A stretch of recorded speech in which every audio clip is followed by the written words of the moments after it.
Hey guys, it's Travis with Beyond Quotas, and in this episode of the podcast, we're going to talk about confidence and competence and how those two really feed off each other. Also, some ways to actually increase confidence if you're lacking. So be sure to join us. Hope you enjoy it. Hey guys, welcome back to Beyond Quotas. And this is our podcast off the cuff, and our new episode is competence versus confidence. So it's a really interesting topic. I read a book this past week that I just finished called Think Again by Adam Grant, and it was a really, really good book. And one of his main key deliverables was this topic that we're talking about today, confidence versus competence. And I thought it was really relevant to, our podcast and what we try to deliver to our community. But more so than anything, it's a topic that we strive to try to succeed in. Many times we want to be confident in ourselves and what we're trying to deliver, whether it's in sales or if it's in a personal situation like in a relationship or you're building a relationship with someone. You want to have that confidence in yourself, and they see that. But if you think about it, do you have the competence about what you're trying to message to that person or team, if you're doing it personally or professionally? And I think that's a really valid topic, because most often we start with the confidence part and we don't really think about the competence side of it. And what I mean by that is, do we have the knowledge base? Do we prepare ourselves? Do we actually know what we're talking about? Or are we just bullshit artists when it comes to the confidence side and just know that we're confident enough to walk into the situation and talk through it? But you start uncovering, the truth of the matter, which is you have no idea what you're talking about and you're just confident about it. And so you seem like you know what you're talking about. So which one is better? I mean, that's a question for yourself, and that's a question that we're going to talk about, because I don't know if there's one is better than the other. It's more about the person, the individual themselves, but really, what you find as the best path when you're trying to deliver that. If you're talking to somebody personally, I would think you want to be confident, yes, but you more so than anything want to be competent in what you're saying to them, because you don't want to just seem like a bullshit artist. But again, we're going to talk through that today, right? We're going to have a lot of points and topics that we'll touch on specifically to this. But Travis, I mean, confidence versus competence is super valuable. Mm-hmm. You know it very well from a sales standpoint. And just being in the industry and having the experience for so many years, what do you find most valuable between those two, or is there a value between the two of them? Well, for me, that's an easy question. I think the competent side is the most important, because if you look at confidence, how do you get confidence? You're not born with confidence. You get confidence by small wins. Mm-hmm. Little by little, you get. So understanding what you're talking about, and in the sales arena, that's product knowledge, that's customer knowledge, understanding the customer's business, mm-hmm.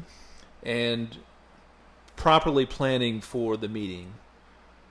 Because I don't know, there's a lot of my colleagues out there and friends that they like to wing it.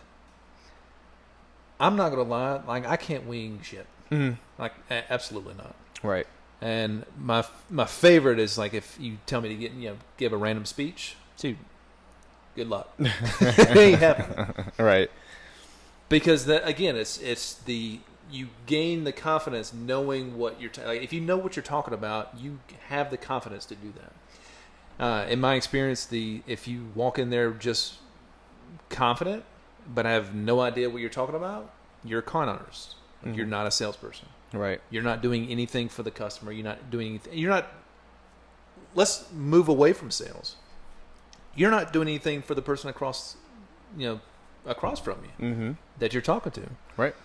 And I'm not saying like you have to go in like read 6,000 books and be a scholar and know all the words of the English language and everything else. You don't have to do that, but you have to have some understanding of what is going on, mm-hmm. and that's where the competence lies. Like for me, I would personally, if I was starting out with a new company, I would read everything there is to know about the company. Mm-hmm. I would find out the industry, topics, the industry trade journals. I would read about that. What's going on in the industry? What's the trends? Mm-hmm. What's as far as my company, like all my product knowledge, head to toe. I do that before I even go to an interview. Right. Because now I have something to talk about. Now I can go into that conversation, and wherever it may lead, I know where to go. Mm-hmm. There's nothing worse, in my opinion, than when somebody asks you a question that you're not prepared for. Oh, yeah. Because you have no idea what's going on. Because here's what happens. We all think that they ask you a question, we pause for a minute and say, you know what? I'm going to get you the answer for that.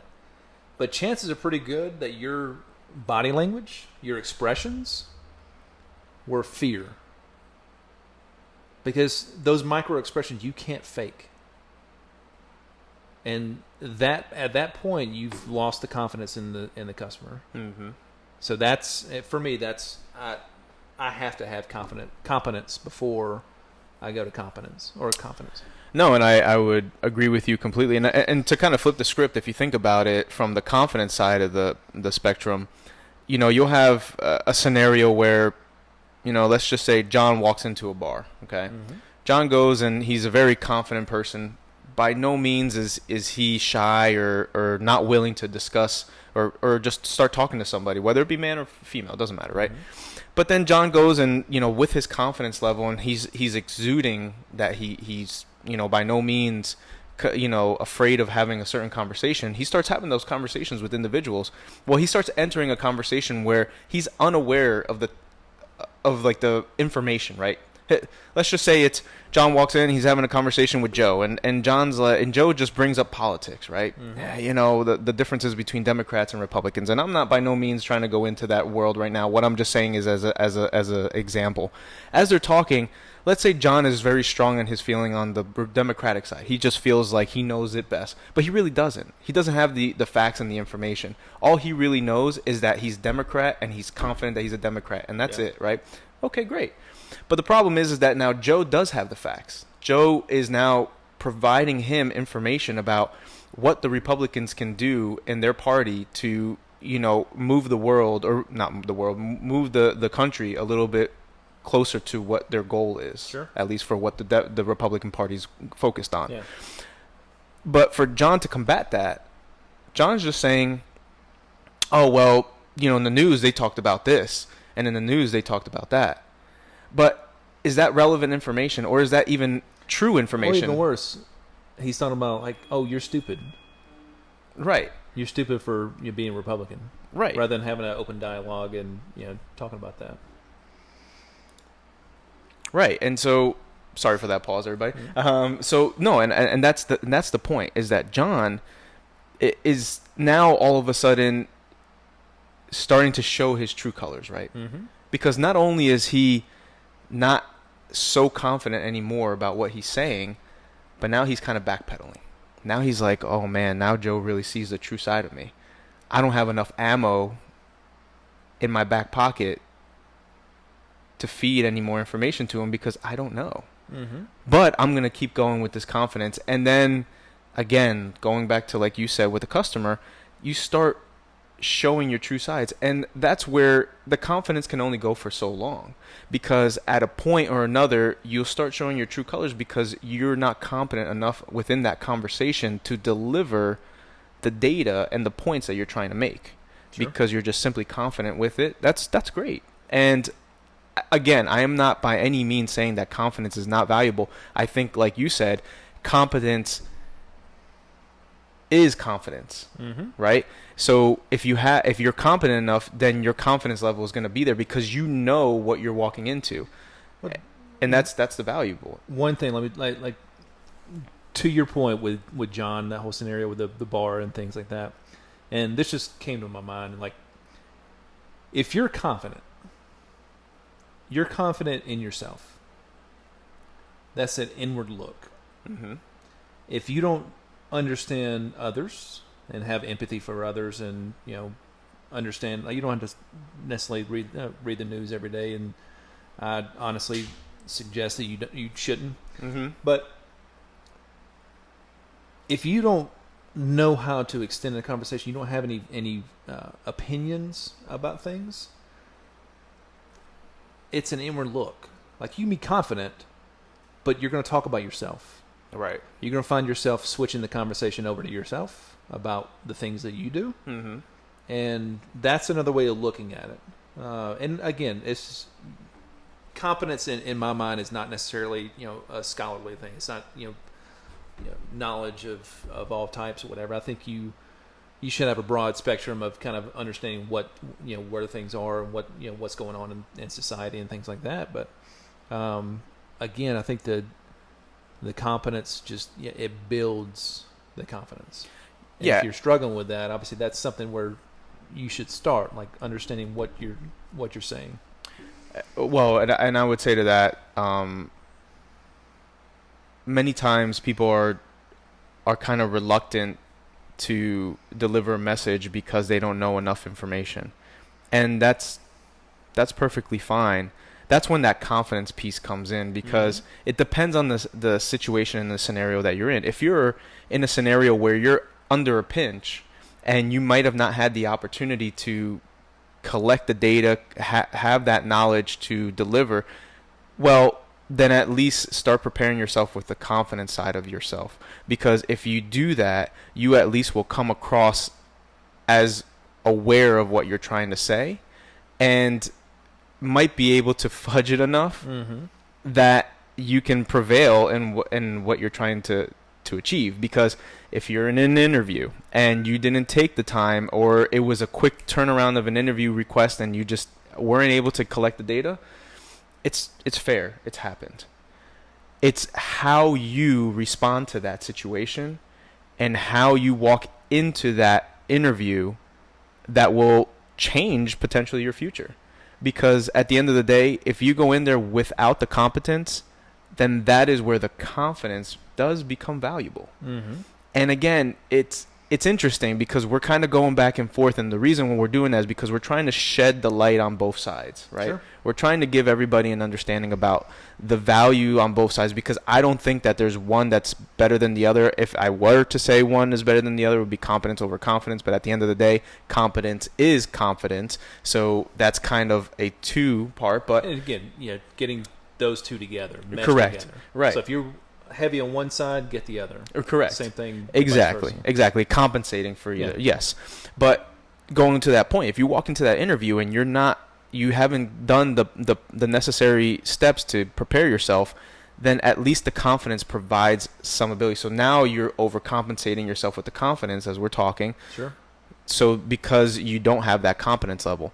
But obviously, first and foremost, you always want to go in with that competence piece, because the more you know, the more comfortable you'll feel. I mean, I'll ask this question to the group, right? I mean, everyone if you're sitting and you're walking into a scenario, would you rather feel better knowing exactly the information that you need to go into that conversation, such as you're going into a debate, let's just say, over climate control?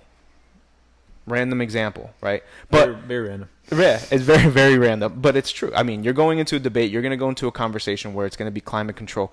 Do you think that if you walked in there having slightly no clue about climate control, but you were super confident, that conversation would go well? Or think about this. Let's just say you did some homework. You walked into that. Maybe you weren't so confident in yourself, but you did the homework. As you start having that conversation, guess what? All of a sudden, all that information you took the time to review begins to pour out in your conversation. And now you're building that confidence because you know more about the topic than you thought you did before. And so you think about that. Again, it's interesting to think both sides, but I think if you sit down and realize, competence actually becomes much more valuable. Sure. And those that, and again, I think that just to reiterate, if you're heavy on one side, obviously, so if you're very confident, just get more confident. Just do some research and everything else.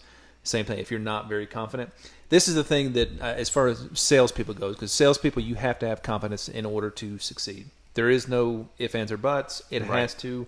you're not going to get very far if you're fumbling through your words and shaking and your voice is cracking and everything else.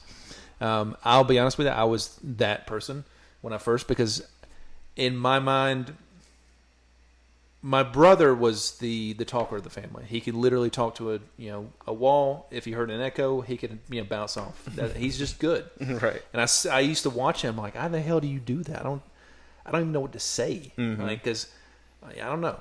So I had to do the opposite. I had to go with the competence aspect. But here's the thing with those that are struggling, and I want you to listen to me, because those that are struggling with the confidence aspect, if you just pay attention. So if you are very competent, you know what you're saying. If you just pay attention to what's going on and realize small wins. And once you realize the small wins, and when I say small wins, it's not like a sale here, a sale there. It's a good opening. It's a shake their hand and they're laughing for whatever reason. I just said a joke and they started laughing.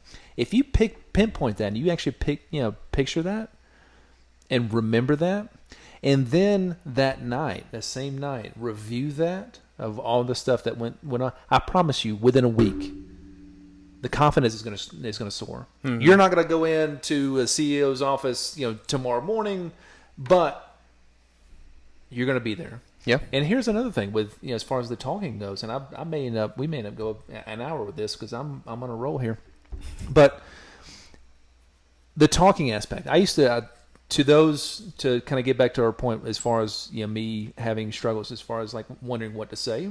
I literally had a goal every day that I would talk to 3 people, random people. It doesn't matter where it was, as long as it's out in the public, and they can't talk to me. And they can't be the ones saying, "Hey, whatever." Oh, okay. I was about that. It's like you're just gonna walk up to a random person. Stop. Yeah. Don't answer any questions I have. I just need to talk to you. But just getting the practice of opening, right? Because there's another piece. You realize that once you start talking to people, it's not scary. No, they don't come in with like some curveball and debate or whatever. They have struggles too. We're all human. They're not necessarily any more special than you are. Right. And chances are that they want the conversation too. Right. Like, damn. This is my favorite thing to do in the world is to get into elevators, because elevators, like, there's a standard code, like, don't talk. Let's focus on the door or whatever. Right. And then just start random conversations, and you can see their face like, hello, thank you. Right. But it's fun. But like now, again, to kind of ease back into the conversation, like it's about the confidence, because you're paying attention. You realize that this shit isn't scary. Right. I can actually do this. And when you combine that aspect with the competence, it's a powerful combination. This is why I can't stop reading. This is why I read a lot, because you get that.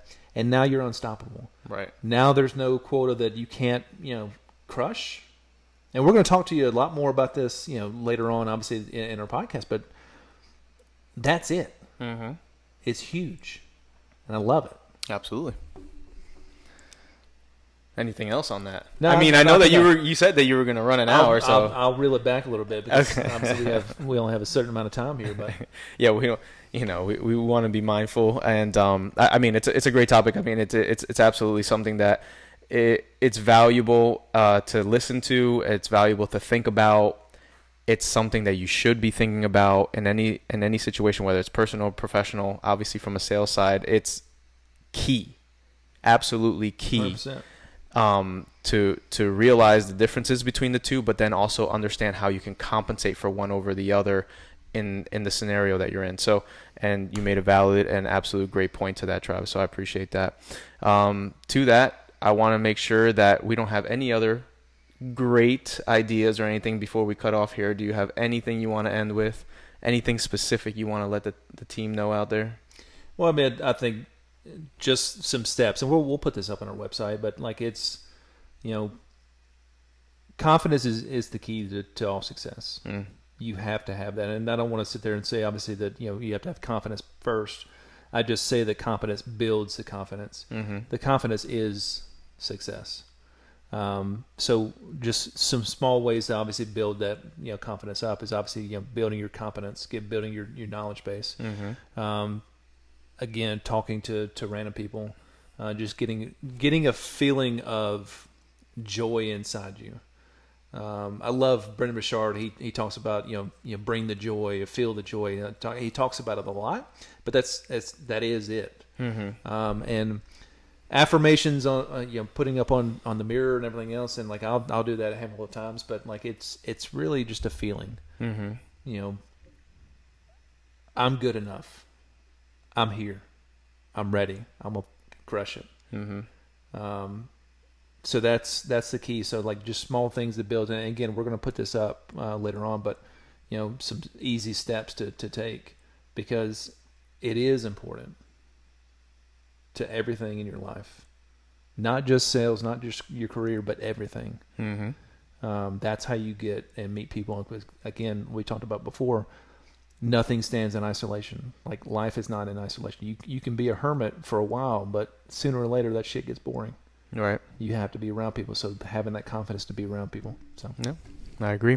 Well, I appreciate everyone's time today, and we'll catch you on the next one. Thanks.